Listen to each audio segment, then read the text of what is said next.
Irmãos e irmãs, paz e bem. A Bíblia, livro que contém a palavra de Deus revelada, foi escrita ao longo do tempo a muitas mãos, em diferentes épocas e por pessoas distintas. A partir de hoje, no Caminhos da Terra Santa, vamos saber como se deu essa grafia, por meio da evolução da escrita e pela transmissão oral.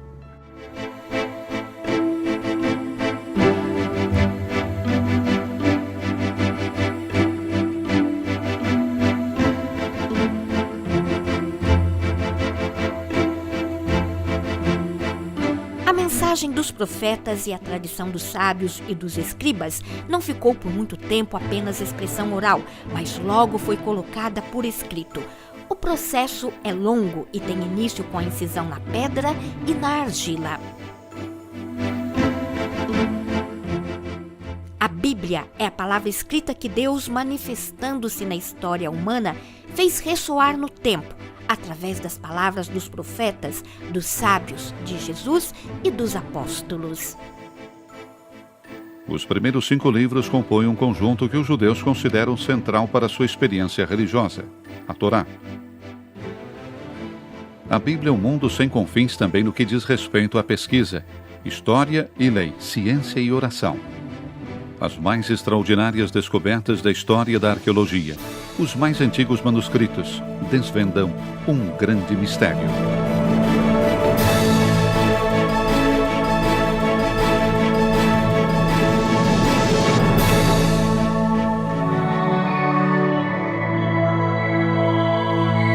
A história do povo de Deus tem início com o chamado a Abraão para deixar a sua pátria e com uma promessa: farei de ti um grande povo. Os acontecimentos com o povo de Abraão se desenvolveram durante séculos e tiveram como cenário os lugares do Oriente, inclusive o deserto. No Monte Sinai, Deus se manifesta a Moisés. O Sinai foi o cenário onde foi estipulada a aliança entre Deus e seu povo. Si trova nel deserto. O Sinai se encontra no deserto e Deus fala no deserto. O deserto purifica a alma. Deus deu sua palavra, manifestou-se em um meio que não pertence a ninguém. Ele quis falar em um ambiente misterioso. Ha voluto parlare in un ambiente misterioso. Ha affidato 10 parole a Mosè. Ele confiou 10 palavras a Moisés. A tradição sinagogal diz que a voz de Deus era como um fogo, voava no ar e depois gravava a palavra na pedra. A tradição rabínica explica que não se deve ler gravado na pedra. O que significa dizer que Deus fala? Falar para alguém significa fazê-lo existir, entrar em comunhão com ele, em aliança. É isso o que Deus procura, entrar em comunhão com o homem, criar. A palavra nos faz existir. Quello che Dio cerca, entrare in comunione con l'uomo, vuol creare. La parola ti fa esistere. O Sinai está ligado ao dom do Decálogo, as 10 palavras escritas na pedra e no coração de cada homem. O Monte da Fé, o lugar do encontro e do pacto, o Monte do Amor.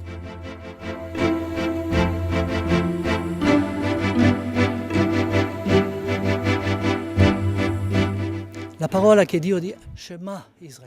de Deus, Shema Israel, ouça Israel, significa cale-se. Ouça a voz no deserto. Ali Deus fala.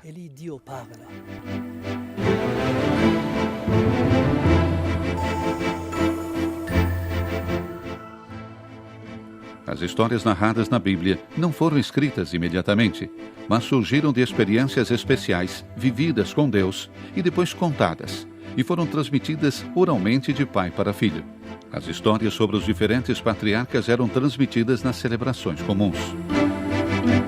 A tradição judaica rabínica ensina que também a lei oral foi transmitida, junto com aquela escrita, por Deus para Moisés, no Monte Sinai.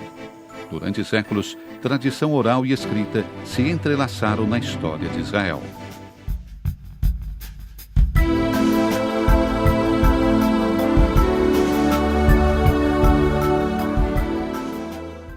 testi biblici, cioè i cicli narrativi presenti nel testo Os biblico, textos nel testo bíblicos, os ciclos narrativos presentes no texto bíblico, no texto escrito, passaram inicialmente por uma fase de transmissão oral.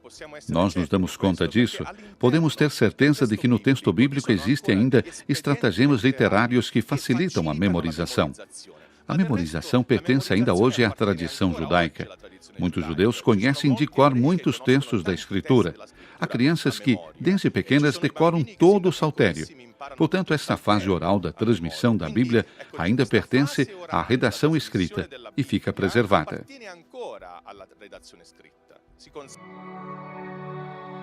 Os primeiros 5 livros da Bíblia compõem um conjunto que os judeus consideram central para a sua experiência religiosa: a Torá. Na Bíblia cristã, esses 5 livros compõem o Pentateuco, os 5 rótulos: o Gênesis, o Êxodo, o Levítico, os Números, o Deuteronômio. A segunda grande unidade é apresentada sob o nome de livros históricos, pois contém a história que vai da conquista da Terra Prometida até os primórdios do Novo Testamento. Ela abrange um período de cerca de 12 séculos. No terceiro grupo, encontramos a reflexão sapiencial da tradição de Israel em comparação com a filosofia grega. A última grande unidade do Antigo Testamento é aquela dos livros proféticos. Ci immaginiamo che un profeta sia qualcuno che dice qualcosa che riguarda il futuro. Nós imaginamos que um profeta seja alguém que prediz o futuro. Na realidade, o profeta alguém que diz antes ou prediz, mas sim é alguém que fala por mais alguém, que fala em nome de outros, neste caso, em nome de Deus. É alguém que tem condições de se sintonizar com o atual sentimento de Deus, com a paixão de Deus na história. Con la passione di Dio nella storia.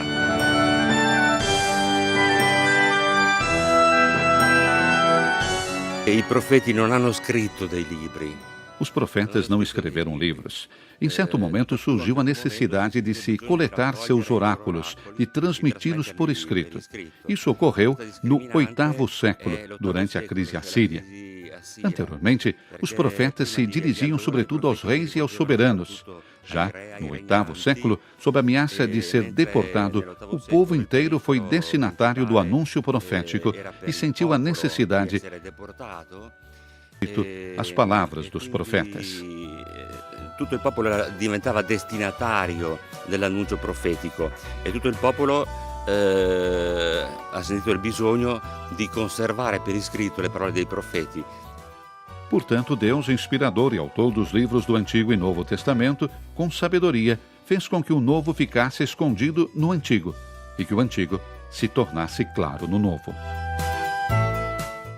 Questa ideia del Nuovo Testamento Essa ideia do Novo Testamento também é destacada pelos profetas antigos, começando por Isaías, que fala desse futuro descendente de Davi, já no primeiro livro, e depois na parte central. Aquela de 2 séculos depois nos fala dos sofrimentos de quem, para mim, é o Messias. Logo vem Malaquias, cuja oblação ao mundo inteiro transporá todos os sacrifícios. Assim chegamos ao Novo Testamento, guiados de mãos dadas com esses últimos profetas. Essa é uma perspectiva sobre o Antigo Testamento. Presi per mano da questi ultimi profeti. Questa è la carrellata sull'Antico Testamento.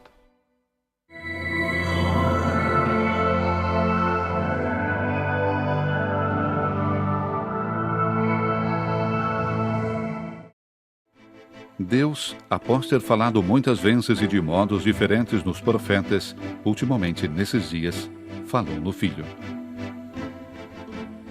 Jesus nos deixou narrações e episódios muito simples, compreensíveis a todos, seja aos pescadores da Galileia, aos escribas de Jerusalém. Seus discípulos nos transmitiram o testemunho da vida de Jesus através dos evangelhos. A persona di Gesù non è frutto della fantasia. A pessoa de Jesus não é fruto da fantasia de um autor, de um narrador, de um escritor, mas é a alma da comunidade que nasce dele. Jesus vive na comunidade, por isso é pela liturgia que a primeira comunidade tem continuação com a pessoa de Jesus. no sentido de que, em Jerusalém, a comunidade comemora os eventos em tempos determinados e nos lugares onde os acontecimentos ocorreram. A comunidade deve ter tido uma memória especial. Portanto, o evangelista Marcos relata fielmente a narração da paixão, a ele transmitida pela comunidade local de Jerusalém. E depois dele também os outros dois evangelistas, Mateus e Lucas, escrevem a boa notícia. Não tem muita diferença no modo como São João narra a paixão, se bem que ele tenha material seu próprio. A palavra de Deus, Shema Israel, ouça Israel, significa cala-se, ouça a voz do deserto, ali Deus fala. Na próxima semana veremos como foram escritos os evangelhos. Até lá! Shema Yisrael, Adonai Eloheinu, Adonai Echad U'Shemo Echad, Ve'afta et Hashem.